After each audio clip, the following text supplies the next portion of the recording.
அன்பார்ந்த நேயர்களே, பலஸ்தீன் மீட்பு போர் 852வது நாளை எட்டுகிறது. இந்த நாளில் அமெரிக்காவும் ஈரானையும் சேர்ந்த அமெரிக்காவும் ஈரானும் பேசுகிறது ஜெனீவாவில் பேசப் போவதற்கு மிக முக்கியமான ஆட்கள் யாரையும் அனுப்பவில்லை ஈரான். அது அவர்களுடைய டெபுட்டி ஃபாரின் மினிஸ்டரை அனுப்பியிருக்கிறார்கள். எந்த விட்டு கொடுப்பும் இல்லாமல் அவர் பேசுவார் என எதிர்பார்க்கப்படுகிறது. இதில் சர்வதேச அளவில் பெரிய டெவலப்மெண்ட் என்னன்னா, தாலிபான்கள், அதாவது இஸ்லாமிக் அமீரகம் ஆப்கானிஸ்தான்,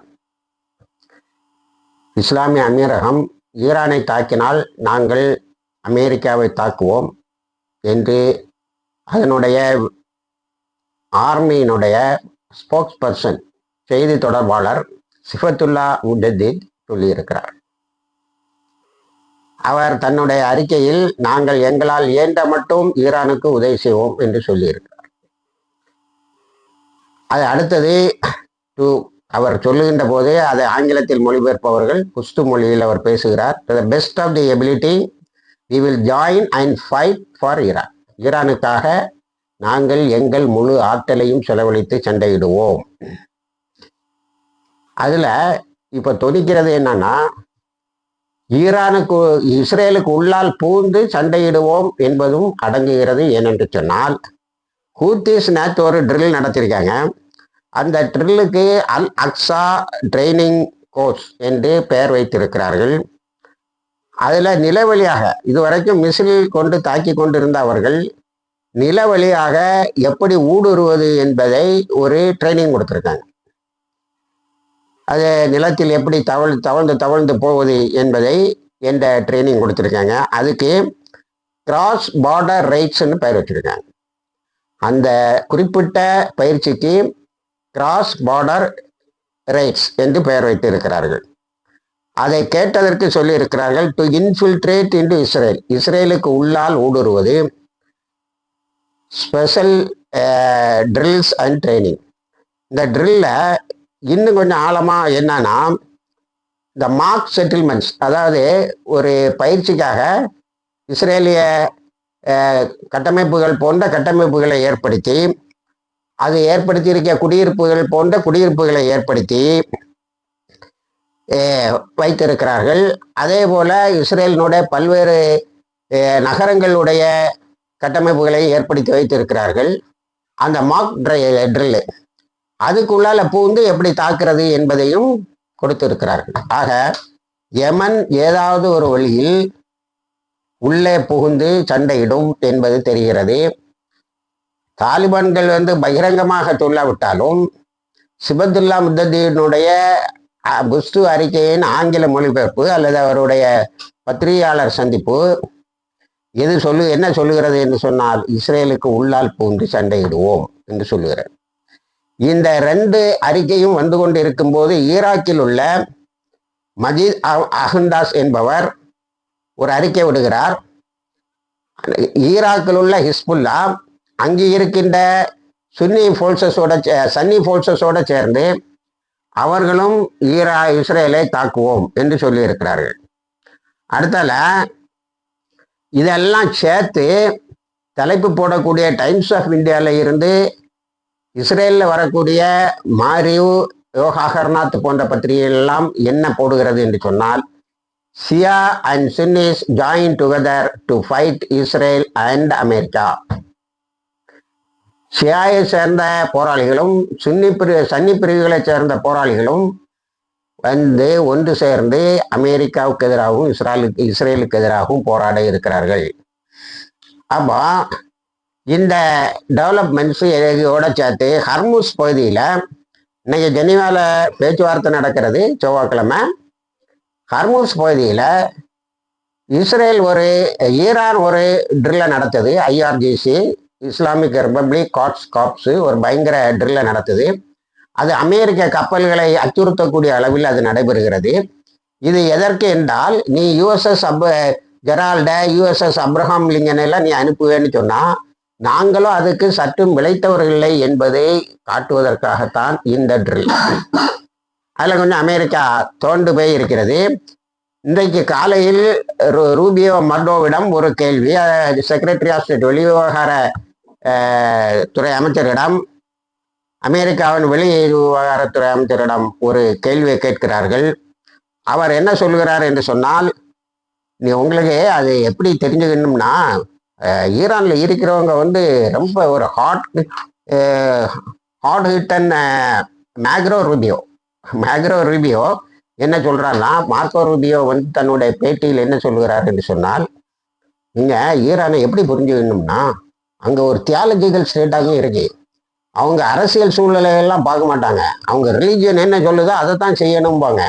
அதனால நம்ம கேள்வி என்னன்னா, மிசில் ப்ரோக்ராமை பற்றி நீங்க பேச அதெல்லாம் பேச மாட்டோம். Only uranium enrichment. ஏன்னா அது ஒரு ஹார்ட்கோர் ஐடியாலஜிக்கல் ஸ்டேட்டு, ஒரு கொள்கை ரீதியான அமைப்பு. அவங்க எதையும் பற்றி கவலைப்படாம அவங்க மார்க்கம் என்ன சொல்லுதோ அந்த அடிப்படையில் தான் முடிவெடுப்பார்கள் என்று சொல்லுகிறார்கள். அப்போ பயந்து போயிருக்காங்க. எதுக்கு? ஐடியாலஜிக்கு. அதுதான் முக்கியம். கொள்கை ரீதியாக இஸ்லாத்தை முன்வைக்கும் போது எல்லோரும் அச்சப்படுவார்கள் என்பதை நான் சொல்லிக்கொண்டே இருந்தேன். அதுதான் நடந்திருக்கிறது. அடுத்தது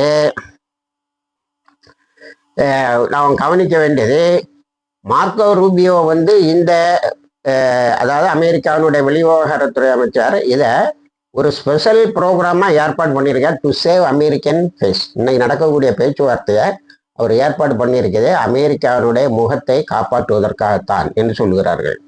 இதனிடையே நம்ம சோரான் மம்தானிடம் ஒரு கேள்வி பத்திரிகையாளர்கள் கேட்கிறார்கள். நீங்க இஸ்ரேலு ஃபண்ட் ரைசிங்காக பணம் நிதி சேகரிப்பதற்காக பாண்ட்ஸ் எல்லாம் விற்குது, இந்த பாண்ட்ஸை நீங்க வாங்குவீங்களா அப்படின்னு கேட்டா, அவர் மார்க்கோ ரூபியோ என்ன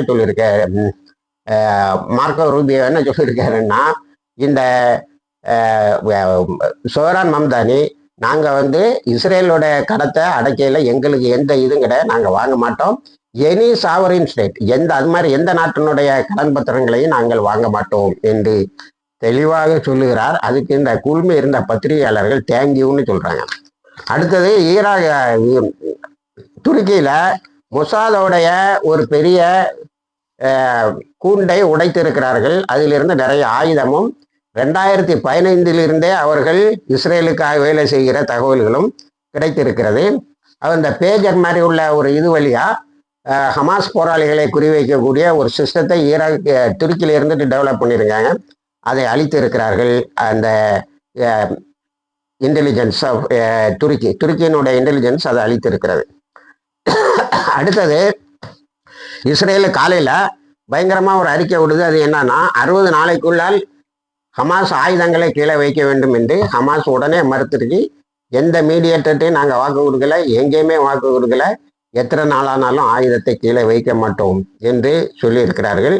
ஏன்னா இப்போ வரக்கூடிய இந்த யுத்தம் என்ன மாதிரி ஒரு ஃபார்ம் எடுக்குன்னு சொன்னா, அமெரிக்கா இஸ்ரேலு ஒரு பக்கம், இஸ்லாமிக் ஸ்டேட்ஸ், அதாவது இப்போ நம்ம இஸ்லாமிக் ஸ்டேட்ஸ்ன்னு சொல்லும்போது ஆப்கானிஸ்தான் அமீரகம் சேர்ந்த பிறகு ஆப்கானிஸ்தான் அமீரகம், இஸ்லாமிக் ரிப்பப்ளிக் ஆஃப் ஈரான், அடுத்தது ஈராக்கு, ஹூத்திஸோடைய அன்சாருல்லா கவர்மெண்ட்டு, 4 ஒன்றா சேர்ந்து பல அமைப்புகளும் இணைந்து இருக்கிறது. அதனால இப்போ இஸ்லாம் வர்சஸ் த வெஸ்ட்னு சரியா கொமேனி அன்னை சொன்னார் பாருங்க, அந்த வார்த்தை செயலுக்கு வந்து விட்டது.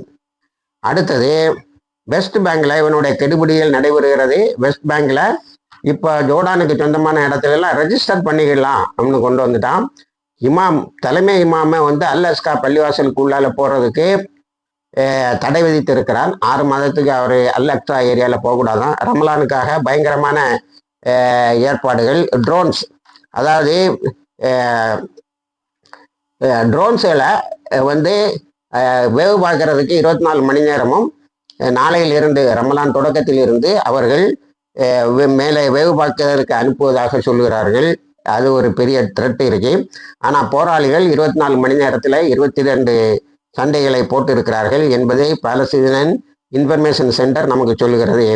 ஆனால் வெஸ்ட் பேங்கில் ஒரு பெரிய யுத்தம் நடக்கு. இதையெல்லாம் பார்த்து கொண்டு தான் நம்மளுடைய இஸ்லாமிய உணர்வு கொண்ட நாடுகள், இஸ்லாமிய போராளிகள் ஒன்று சேர்ந்து இஸ்ரேலுக்கு உள்ளால் புகுந்து சண்டையிடுவது என முடிவு செய்திருக்கிறார்கள் என்று நாம் எண்ண முடிகிறது. அடுத்தது, நாம் முக்கியமாக கவனிக்க வேண்டியது இந்த ட்ரில்ஸு, இப்போ நடக்கக்கூடிய ட்ரில்ஸு நடத்தக்கூடியவங்க ஹூத்திஸும் தாலிபான்களும் ஈரானும், இவங்க எதுவும் வந்து வெறும் வார்த்தை ஜாலங்களால் இருப்பவர்கள் அல்ல, உள்ளே பூந்து சண்டையிடுபவர்கள். ஆக ஒரு